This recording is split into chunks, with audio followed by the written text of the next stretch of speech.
하겠습니다. 예레미야서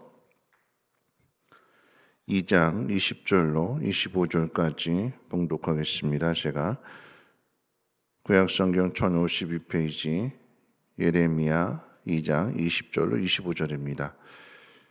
내가 옛적부터 내 멍에를 꺾고 내 결박을 끊으며 말하기를 나는 순종하지 아니하리라 하고 모든 높은 산 위에서와 모든 푸른 나무 아래에서 너는 몸을 굽혀 행음하도다. 내가 너를 순전한 참 종자 곧 귀한 포도나무로 심었거늘 내게 대하여 이방 나무의 악한 가지가 됨은 어찌 됨이냐. 주 여호와의 말씀이니라. 내가 잿물로 스스로 씻으며 내가 많은 비누를 쓸지라도 내 죄악이 내 앞에 그대로 있으리니 내가 어찌 말하기를 나는 더럽히지 아니하였다 바알들의 뒤를 따르지 아니하였다 하겠느냐. 골짜기 속에 있는 내 길을 보라. 내 행한 바를 알 것이니라. 발이 빠른 암낙타가 그의 길을 어지러이 달리는 것과 같았으며 너는 광야에 익숙한 들 암나귀들이 그들의 성욕이 일어나므로 헐떡거림 같았도다. 그 발정기에 누가 그것을 막으리요. 그것을 찾는 것들이 수고하지 아니하고 그 발정기에 만나리라. 내가 또 말하기를 내 발을 제어하여 벗은 발이 되게 하지 말며 목을 가라게 하지 말라 하였으나 오직 너는 말하기를 아니라 이는 헛된 말이라. 내가 이방 신들을 사랑하였은즉 그를 따라가겠노라 하도다. 아멘. 오늘 우리가 읽은 이 말씀은 예레미야 선지자가 이스라엘 백성들의 죄를 지적하는 내용들입니다. 그런데 중요한 것은 이스라엘 백성들이 하나님 말씀하시는 이 죄를 인지하지 못하고 있다라고 하는 사실입니다. 20절 말씀부터 이제 그 죄가 언급이 되는데 말씀에 보면 멍에와 결박을 끊고 순종하지 아니하리라 하고는 모든 높은 산 위에서와 모든 푸른 나무 아래에서 몸을 굽혀 행음했다고 그랬습니다. 멍에와 결박을 끄는 것을 마치 소에 비유하시는 거예요. 소가 주인이 메어준 그 멍에를 그리고 그 밧줄을 끊어버리고 난 더 이상 주인에게 순종하지 않겠다 하고 뛰쳐나가는 거예요. 그리고 높은 산까지 올라가고 모든 푸른 나무 아래에서 행음을 했다, 우상을 숭배했다라고 하는 것을 의미합니다. 여러분, 이게 우리 죄예요. 난 더 이상 순종하지 않겠다. 결박을 끊어버리고 멍에를 벗어 던집니다. 그 이야기는 뭐냐면 왜 우리가 순종하지 않을까요? 그러니까 하나님 우리에게 지어주시는 일들을 무거운 짐으로 생각하는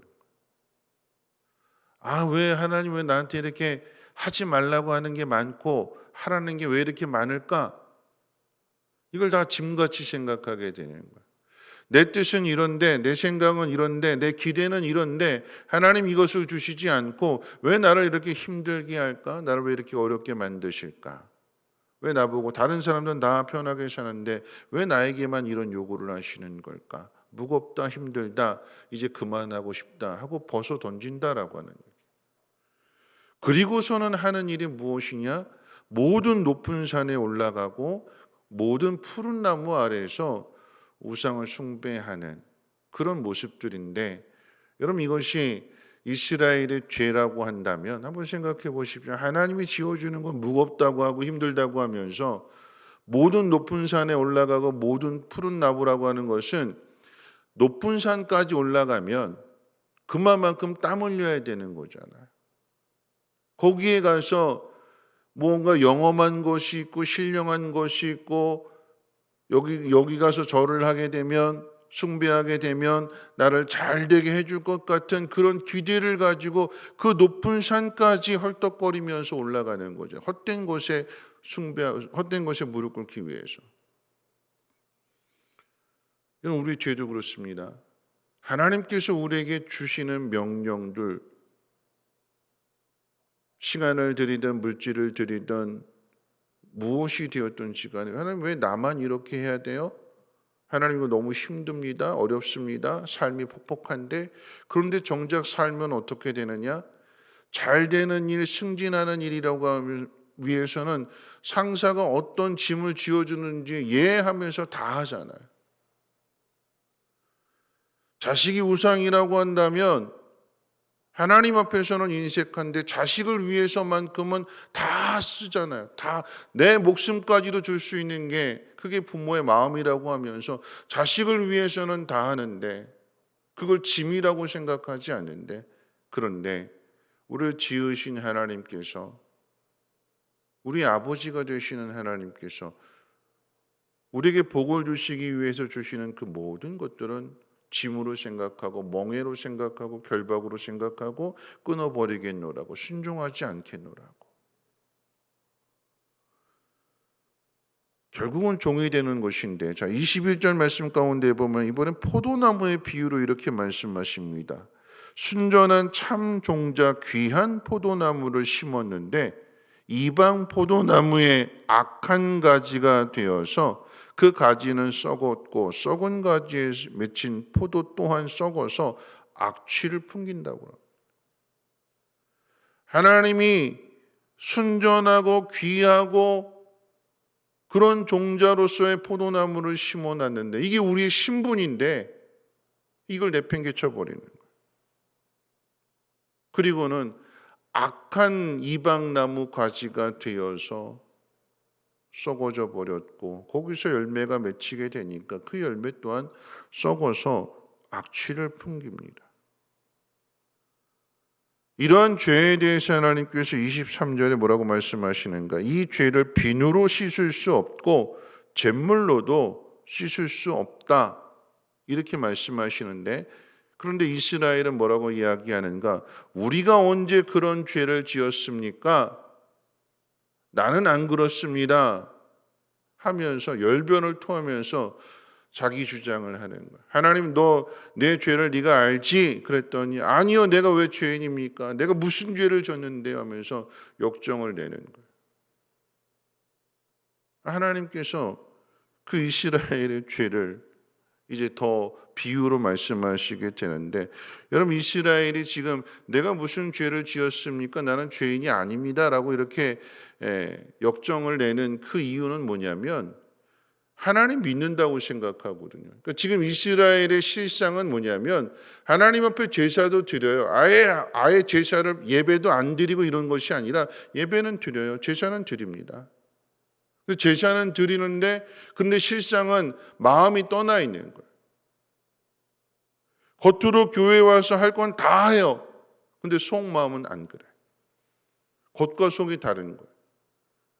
두 주인을 섬기는 모습인데 그렇기 때문에 자신들의 신앙에는 문제가 없다고 생각. 앞서 이야기했던 것처럼 하나님 예배한다고 하면서 하나님 앞에 순종하지 않고 하나님 명령하는 것에 대하여서는 마음의 부담을 갖게 되고 막 이런데, 그런데 실상은 자식을 숭배하고 아니면 높은 성공, 권력 이런 것들을 숭배하면서 거기에 따라가는데 거기에 매여져 있는 자신의 모습은 보지 못하는 거예요. 당연한 것으로 생각하는 거죠. 겉으로는 그리스도인인데 속에는 걱정이 가득해서, 이 걱정이 가득하다 보니까 하나님 말씀을 듣고 말씀대로 순종함으로 그 문제를 풀어가야 되는데, 그래야 하나님이 고난 가운데 함께 하시고 그 고난을 통해서 하나님 어떤 분이신지를 드러내게 하시고 믿음을 성장시키시는 방법인데, 그런데 세상의 방법으로 이것을 이해하려고 하니까 이해가 되지 않는 것이요, 나를 힘들게 하고 나를 피곤하게 하고 하는 것 같이 생각해서 그래서는 편한 것 찾겠다고 세상으로 가는데 오히려 세상에 더 매이게 되는 거죠. 여러분 한번 생각해 보십시오. 겉으로는 그리스도인이라고 속으로는 세상 사람의 모습을 가지고 있다면 이 겉과 속이 충돌했을 때 어떤 것을 택할까요? 어떤 게 더 중요하다고 생각할까요? 겉일까요? 속일까요? 겉과 속이 똑같아야 되는데 겉과 속이 똑같지 않고 겉과 속이 충돌하게 될 때 사람은 겉을 버리고 속을 택해요. 겉이 예수 믿는 사람이고 속이 세상 사람들의 마음과 똑같다고 하면 이 두 가지가 충돌했을 때 예수 믿는 모습을 벗어버리고 세상을 따라가는 게 그게 우리들의 모습이래요. 지금 하나님 그걸 지적하시는 거예요. 근데 그걸 깨닫지 못하는 거죠, 이스라엘. 내가 언제 죄를 지었습니까? 하나님 내가 할 거 다 했잖아요. 예배도 드렸고 헌금도 드렸고 직분도 맡았고. 아니다 그러시면서 하나님께서 뒤에 뭐라고 말씀하시는가? 23절 24절 말씀에 이렇게 이야기하십니다. 이스라엘이 범죄한 행동들을 두 짐승에 비유하게 되는데, 첫 번째는 발이 빠른 암낙타입니다. 하나님 뭐라고 말씀하시는가? 23절에 내가 말하기를 나는 더럽히지 아니하였거늘 바알들의 뒤를 따르지 아니하였다 하겠느냐? 골짜기 속에 있는 내 길을 보라, 내 행한 바를 알 것이니라. 보라라고 하는 얘기예요. 나는 안 그랬습니다라고 발뺌하는데, 그러니까 깨닫지 못하는 거였잖아요. 하나님 봐라, 네가 지나온 길을 한번 봐라. 근데 거기 두 가지 흔적이 나타나게 되는데, 첫 번째가 무엇이냐면 발이 빠른 암낙타 그러죠. 막 무조건 빨리 달리다 보니까, 근데 그 모습이 어지럽게 달리는, 발만 빠른 거예요. 어디로 갈지 모르고 우왕좌왕하면서 큰일 났다고 뛰기는 하는데, 발이 빠르니까, 원체 빠르니까 여기저기 다 뛰어다니는데 보니까 어지러운 모습. 여러분 그렇잖아요. 우리가 하나님 잃어버리게 되면, 하나님을 믿고 하나님 앞에 순종하는 모습이라고 하면 세상에 많은 문제를 만났을지라도 길은 딱 하나예요. 하나님 앞에 나와 무릎 꿇어 기도하는 거. 이 길 하나밖에는 없잖아요. 그런데 하나님을 잃어버리게 되면, 세상에 대한 근심으로 가득 차 있으면 발이 빨아서 여기저기 뛰어다니는 거예요. 근데 그 모습이 어지러운, 어디로 갈지 모르고 여기도 갔다가 저기도 갔다가 더 힘들어지는 거죠. 두 번째 비유를 하실 때에 발정난 들 암나귀 같다 그러죠. 발정이 났어요. 집당나귀도 아니고 들에서 주인의 통제를 받지 않는 들에 있는 암나귀가 발정이 나죠. 발정이 난 이 암나귀는 아무것도 보이지 않잖아요. 이 발정을 풀어야 되는 거니까. 다른 것이 눈에 들어오지 않아요. 내가 지금 내 속에 품고 있는, 내 몸에 나타나고 있는 이 발정을 어떻게든지 해소해야 돼요. 어떻게든지 풀어야 돼요. 아무것도 보이지 않아요. 누구의 말도 들리지 않아요.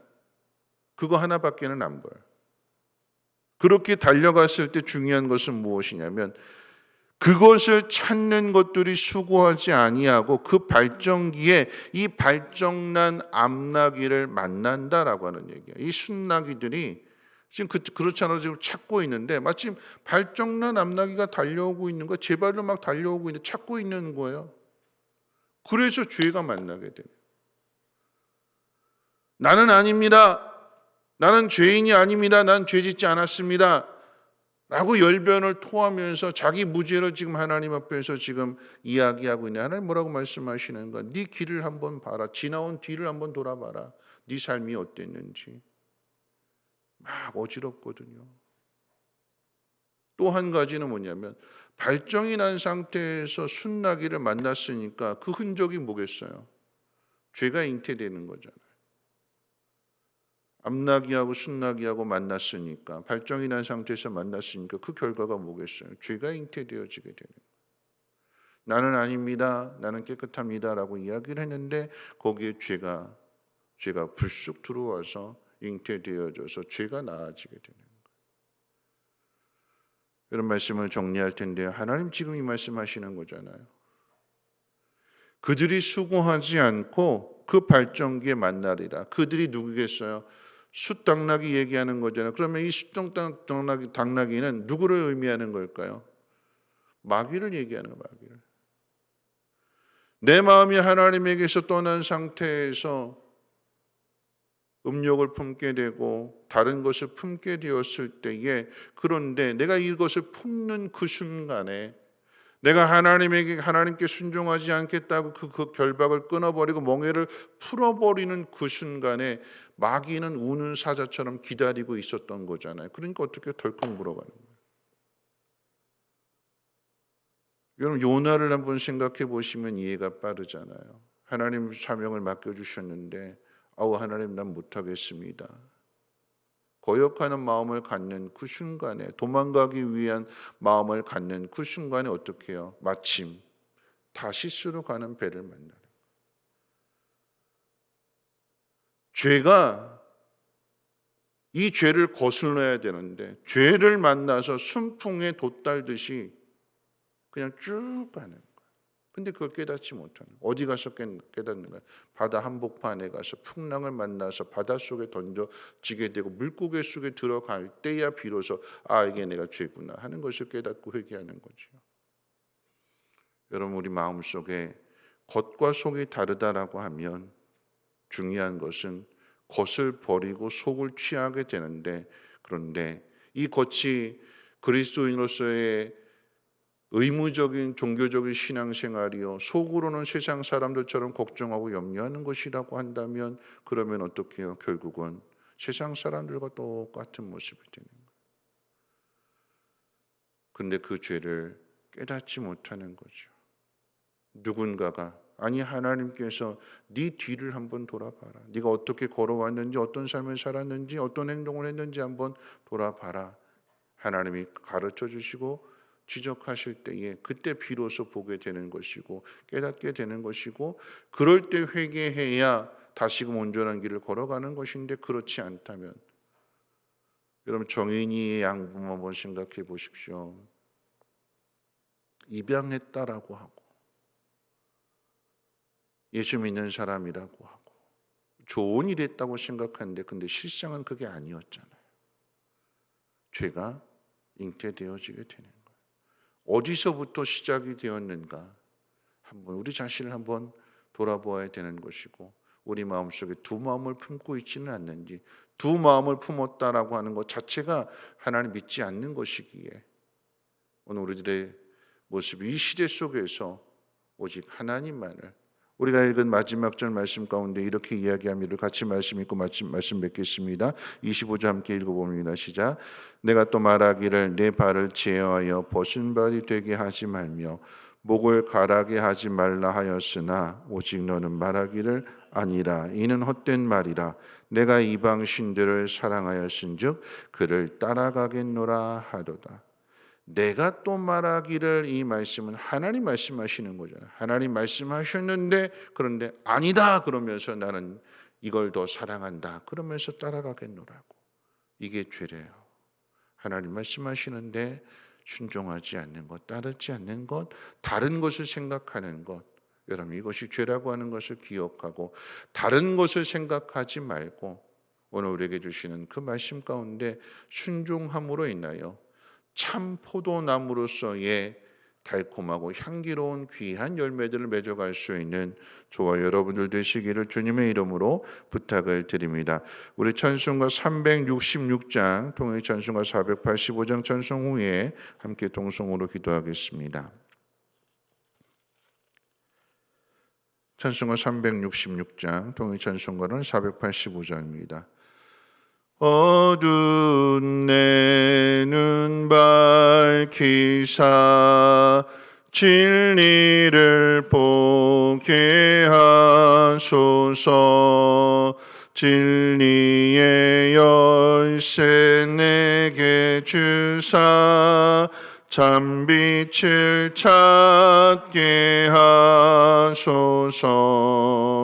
기쁘신 뜻을 알고자 엎드려 기다리오니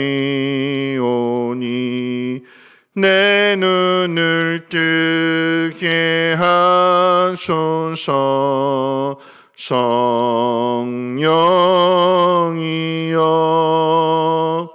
막혀진 내 귀 여시사 주님의 귀한 음성을 이 귀로 밝히 들을 때에 내 기쁨 한량 없겠네.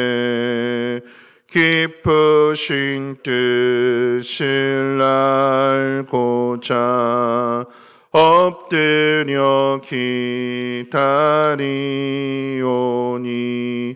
내 귀를 열어 주소서. 성령이여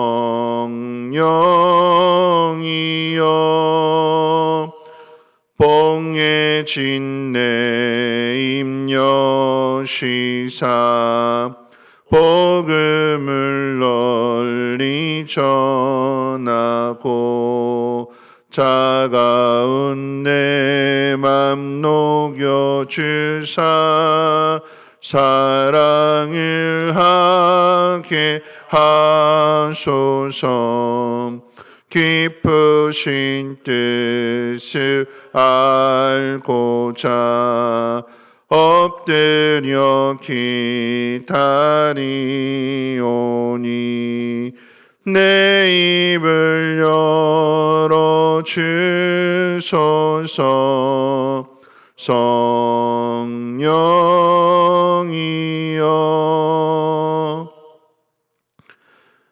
오늘 말씀 생각하면서 함께 동성으로 기도하실 때에 하나님이 주시는 명령들에 대해서 무겁다, 힘들다, 그걸 멍해로 생각하고 결박으로 생각하고 끊어버리고 나는 더 이상 순종하지 않겠노라고 우리가 그렇게 살아가고 있지는 않는지. 그러면서도 높은 산에 올라가잖아요. 세상에 대해서는 땀 흘리고 정성 다하는 것, 그거 힘들다고 생각하지 않고 당연한 것으로 생각하고 마땅히 행해야 할 것이라고 생각하면서도 정작 하나님 명령에 대해서는 우리가 그런 마음을 갖지는 않는지 우리 자신을 한번 돌아보아야 될 것이며, 더 나아가서 오늘 말씀 가운데 하나님 말씀해 주시는 것에 대하여 아니다 라고 하면서 난 이걸 더 좋게 생각한다, 난 이걸 사랑한다, 이게 반역인 거죠. 처음에는 아닌 것처럼 그랬는데 나중에는 이것이 잉태되어져서 거역하고 반역하는 모습으로 나오는 것이 죄입니다. 말씀 생각하면서 기도하실 때 우리가 죄를 품는 그 순간부터, 하나님 말씀을 거역하는 순간부터 마귀는 기다리고 있다고 그랬어요. 발정난 암난기가 마치 제 발로 순낙이 앞으로 가는 것처럼, 그래서 죄가 잉태되어지는 것처럼 오늘 우리의 삶 가운데 다시스로 가는 배를 타면서 나는 이제 안전하다 그렇게 착각하고 있지는 않는지, 하나님 말씀 앞에 순종하는 것이 가장 안전한 길임을 깨닫고 베드로전서 5장 8절 말씀 기억하면서 기도했으면 좋겠습니다. 근신하라 깨어라 너희 대적마귀가 우는 사자같이 두루 다니며 삼킬 자를 찾나니. 우리가 있는 것은 하나님 앞에 있어야 될 것입니다. 하나님을 의지하고 발이 빠른 암나귀가 어지럽히는 것이 아니라 하나님을 향하여 달려갈 수 있는 믿음 되게 해달라고, 한국교회가 하나님 앞에 무릎 꿇는 한국교회가 되게 해달라고, 이 여름 잘 이겨낼 수 있게 해달라고 우리 함께 동성으로 하나님 앞에 기도하도록 하겠습니다. 거룩하신 하나님 감사합니다. 오늘 하나님 말씀을 통해서 우리들의 죄를 보게 하여 주심을 감사합니다. 하나님께서 우리에게 지어주시는 일들, 하나님 우리에게 복 주시기 위하여 우리의 믿음을 훈련하시며 하나님의 자녀로서 하나님의 후사로 모든 것을 누리며 다스리게 하시기 위하여 주시는 명령들인데, 나는 그것을 무겁다고 생각하고 나는 그것을 결박으로 생각하고 나는 더 이상 하나님의 종이 되지 않겠노라고 그것을 벗어 던져버리고 높은 산으로 기어 올라가고 있지는 않는지, 모든 푸른 나무 우리 일상의 삶이 하나님을 경외하며 하나님의 뜻대로 살아야 함에도 하나님 그 일상의 삶이 하나님을 경외하기는커녕 우상을 숭배하는 모습으로 하나님 변질되어지는 않는지 우리 자신의 모습을 하나님 돌아보게 하여 주시고, 하나님께서 우리를 귀하고 순전한 포도나무로 심어주셨는데, 그런데 하나님 우리의 가지가 이방나무의 가지가 되고 거기에 썩어진 열매를 맺고 있지는 않는지 하나님 우리 자신을 돌아보게 하옵소서. 하나님 그러면서도 그 죄를 깨닫지 못합니다. 발정난 암나귀 같다고 하셨고 발이 빠른 암낙타 같다고 하셨습니다. 달려가는데 어디로 가야 될지를 몰라서 어지럽게 달려가게 합니다. 빠르게만 달려갑니다. 하나님 그래서 더 피곤하고 더 힘들어집니다. 하나님 마귀가 우는 사자처럼 두루 삼킬 자를 찾는다고 하였는데 혹 우리가 거리로 달려가고 있지는 않는지 우리 자신의 모습을 돌아보며 회개할 수 있도록 하나님 도와주시옵소서. 우리를 불쌍히 여겨 주시옵소서. 다시금 하나님 앞으로 돌아가기를 원합니다. 하나님 말씀 앞에 순종하기를 원합니다. 하나님 말씀하시는 것들을 거역하지 않게 하시고 다른 방법들 찾아내지 않게 하시고 오직 우리에게 주시는 그 말씀 가운데 순종하며 하나님의 뜻을 이뤄갈 수 있는 믿음의 사람들 되게 하옵소서. 한국 교회가 하나님 세상으로부터 비난을 당하고 조롱을 받습니다. 주여 하나님 이때에 한국 교회가 깨어나게 하여 주시고 근신하게 하여 주시며 아버지 하나님 회개하고 자성하여서 하나님께로 돌이키기를 원합니다. 세상의 빛이 되게 하시고 세상의 소금이 되어야 할 교회가 썩어져서는 안 될 것입니다. 주여 하나님 새롭게 하여 주시옵소서. 하나님 비눗물이나 잿물이 아니라 성령으로 말미암아 하나님 새롭게 하여 주시기를 원합니다. 그리스도의 보배로운 피로 말미암아 씻어 정결하게 하여 주시기를 원합니다. 그러므로 인하여 하나님의 은혜를 알게 하여 주시고 하나님의 사랑을 깊이 깨달아서 그 사랑 가운데 안전함을 누리며 또한 그 사랑을 전할 수 있는 이 땅의 교회들 되어지게 도와주시옵소서. 믿음으로 아버지 살아가기를 원합니다. 세상과 타협하지 않게 하시고 세상을 부러워하지 않게 하여 주시고 세상이 우리를 부러워할 수 있도록 하나님의 거룩한 자녀로서의 거룩한 행실을 행하게 하여 주시옵소서.